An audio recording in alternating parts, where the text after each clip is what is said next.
মানুষ নির্লজ্জতার অসীম অতলে যাওয়ার পরে এই কথাগুলো বলতে পারে। এরকম সিচুয়েশনে মানুষ বলতে পারে যে ইহুদিরা মূর্তি পূজা করে না। ইহুদিদের মধ্যে এখন কেউ শিরিক করে না,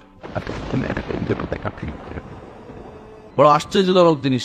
অর্থাৎ তারা ইহুদিদের মধ্যে আপনি সেখানে এখন কোনো মূর্তি পূজা দেখবেন না, ওদের দেশে কোনো মূর্তি পূজা নাই। আর নিয়মও আছে যে জাতি মূর্তি পূজা করে না তাদেরকে দ্রুত থামিয়ে দেওয়া যায় না। ক্ষমতার দ্বন্দ্বে আলাদা হয়েছে, কোনো সন্দেহ নাই, ক্ষমতার দ্বন্দ্বে আলাদা হয়েছে। আর এখন বলছে আমাকে হেল্প করে দেখেন, আপনাকে হেল্প অনেক ওরা উন্নতি করছে। হ্যাঁ, কে বলেছে হামাস ওখানে যুদ্ধ করছে? ওরা ইহুদিদেরই তৈরি করা।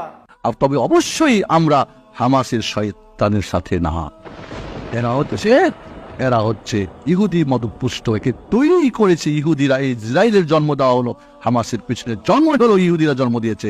ওই জন্য ফিলিস্তিন থেকে ভাগ হয়ে আলাদা গাজা দখল করে বসে আছে। ওর কোনো সরকার নেই, কিছুই নেই। ও পাগলা কুত্তাকে যখন মারছে, তোরে মারলে কে ওর পেছনে যাবে? পাগলের কাজ করতেছে।